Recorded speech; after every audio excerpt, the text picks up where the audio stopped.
কাঁদিস না, চুপ চুপ বেলুন কিনে দেব আরেকটু বড় হলে। আরে তুমি নাচছো কেন? ও মা, এটা কেমন কথা? নুনুর গানে নুনুর মালিক নাচবে না, এটা কোনো কথা? চোখের জলে বাঁচিয়ে দিল মনের ঠিকানা, শাশুড়ি মা পিটিয়ে দিল বরের সামনে। ন্যাকামি হচ্ছে। আমার শাশুড়ি মার আমার মধ্যে কি হয়েছে? আরে তোমার শাশুড়ি মার সঙ্গে কি হয়েছে না হয়েছে সেটা শুনে আমরা কি করব? যে শাশুড়ি মাকে নিজের মায়ের থেকেও বেশি ভালোবাসলাম, সেই শাশুড়ি মা এখন আমাকে আর পছন্দ করে না। আরে টিয়া দিদি, কথায় কথায় এরকম করে ছ্যাঁচড়াদের মতো করে কান্না করলে তোমার শাশুড়ি কেন, তোমার বড় তোমাকে পছন্দ করবে না। আমার শাশুড়ি মার আমার মধ্যে কি হয়েছে? যে শাশুড়ি মাকে ওরে আমাদের প্রাণ ফাটা বৌদি, চোখের জল বাইরে করে বৌদি, তোমার এত কষ্টগুলো আমরা একদম স্পষ্ট ভাবে দেখতে পাচ্ছি তো। হায় রে মেকআপ। আমার শাশুড়ি মা যতই আমাকে ঝাঁটারাতি মারুক না কেন, যতই আমাকে অপমান করুক, সংসার থেকে আলাদা করে দিক, তবুও কিন্তু আমার শাশুড়ি মাকে আমি যথেষ্ট ভালোবাসি। ও আচ্ছা, তাই তুমি তোমার শাশুড়ি মাকে এত ভালোবাসো? তো শাশুড়ি মার সঙ্গে ঝগড়া করে এবার এরকম করে নিচে নিচে এবার ভিডিও বানাচ্ছো? कौन है ये लोग? হ্যাঁ আচ্ছা, ঠিক তো। Welcome to my channel. এটি বঙ্গ, সবারই ছাপলাম করে দিও ভাই বঙ্গ। তো ভাই তোমরা টাইটেল থাম্বনেল দেখে তো বুঝতে পেরেছো আজকে ভিডিও টপিকটা কি। হ্যাঁ ভাই, আজকে টিয়া বৌদি আর টিয়া বৌদির শাশুড়ির মধ্যে দুইজনের মধ্যে ঝগড়া লেগেছে। তো সেই বিষয়টা নিয়ে আজকে একটু আমরাও একটু ছেড়বো, খেলবো, ধুবো, একদম পুরো বেটে দিব আজকে। তো চলো ভিডিওটা বেশি দেরি করে শুরু করা যাক। पहली गल के किसी ना मेल जोड़ नहीं मेरा बड़े कारण डूंगिया ताही टकिया। তো বন্ধুরা, বেসিক্যালি এই শাশুড়ি বৌমার মধ্যে ঝগড়া লাগার পিছনে আসল কারণ হলো যে টিয়া বৌদি একটা বাচ্চাকে দত্তক নিতে চায়। সেটা কত সুন্দর তাই। কিন্তু টিয়া বৌদির শাশুড়ি সেই বাচ্চাটাকে দত্তক নিতে দিবে না। তো সেই নিয়ে আর কি এদের দুইজনের মধ্যে মহাভারত লেগে যায়। না, এই বাচ্চাটাকে দত্তক নেবো বলেছি জন্য শাশুড়ি মার সাথে আমার এত ঝামেলা। হ্যাঁ টিয়া, সত্যি বাচ্চাটা খুবই সুন্দর, আর তুমি এই বাচ্চাটাকে দত্তক নিবে সেটাতে আমরাও খুব খুশি হব। কিন্তু এরকম করে ভিডিওর সামনে সোশ্যাল মিডিয়ার মধ্যে এসে সিম্পাতি খাওয়ার মানেটা কি? জানি তো, এটাও দেখো ভিতরে ভিতরে নাটক নাকি, টাকা ইনকামের জন্য। अरे बाप रे, ये तो धोती खोल रहा है। দেখো আমার ছোট বাবুটার কিন্তু খুব জ্বর এসেছে আর শরীরটা খারাপ, তার জন্য চলে গেছিলাম ওষুধ আনতে। তারপরে ওষুধটা তো খাচ্ছিল না, জোর করে দিয়ে খাইয়ে দিলাম। অনেকে বলেছে জন্ম না দিয়ে ঢং করছো, দেখো জন্ম না দিয়েও কিন্তু মা হওয়া যায়। হ্যাঁ বৌদি, এটা একদম সত্যি কথা, জন্ম না দিয়েও মা হওয়া যায়। যেরকম দেখো মাদার টেরিজা, তিনি জন্ম না দিয়েও অনেকের কিন্তু মা, কিন্তু সেবার দিক থেকে। কিন্তু বৌদি, তোমার কমেন্টের মধ্যে যারা যারা কমেন্ট করছে তারা কি বলছে যে জন্ম না দিয়ে অন্যের বাচ্চাকে নিয়ে নাটক মারছো, ওষুধ খাওয়াচ্ছ, নাটক মারছো, সিম্পাতি খাচ্ছ। হ্যাঁ বন্ধুরা, এটা একদম সত্যি কথা।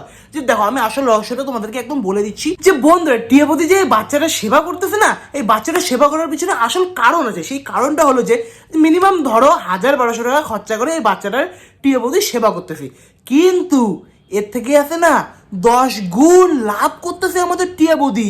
কিরকম করে বলো তো? দেখো কিরকম করে লাভ করতেছে, যে বাচ্চাটাকে নিয়ে ভিডিও বানাচ্ছে, কতগুলো কন্টেন্ট হয়ে যাচ্ছে টিয়া বৌদির, সেই কন্টেন্ট থেকে ভাবো কত টাকা ইনকাম হতে পারে। বিজনেস আইডিয়া বন্ধুরা, বিজনেস আইডিয়া। আমার শাশুড়ি মার মনটা কি পাথর? এইটুকু ফুটফুটে বাচ্চাকে আমি দত্তক নেবো বলেছি, তাও আমার শাশুড়ি মা রাজি হচ্ছে না। তোমার শাশুড়ি মার মনটা কিরকম সেটা আমি জানি না, কিন্তু তোমার ভিউয়ার্সদের মনটা আছে না একদম নরম, সেই জন্য তুমি যাই গিলাচ্ছ তাই গিলে নিচ্ছে। ভিখারি বাড়ির মেয়ে ঠিক করেছে, তোর শাশুড়ি তোকে আলাদা সংসার করে দিয়েছে, আর এই রান্নাঘরই তোর জন্য উপযুক্ত রান্নাঘর। একটা কথা বলি, এই যে এই রান্নাঘরটা ছাদে আমি এক কোণে রান্না করছি, এটা আমার কাছে স্বর্গ। আরে ভিখারি বাড়ির মেয়ে, তুই ছাদের উপরে ভিখারি ভাবে রান্নাঘরটা সাজাইছিস, ঠিক আছে, একদম ভালো লাগছে, কিন্তু তোর ড্রেসটা তো একবার চেঞ্জ করতে পারতি। ওটা ভিখারি বাড়ির ড্রেস নয় তো, ওটা তো শালা বড়লোক বাড়ির ড্রেস রে। বদি, বললাম কি তোমার এই ড্রেসটার মধ্যে জানো তোমাকে কিরকম লাগছে? একদম কালো বিড়ালের মতো।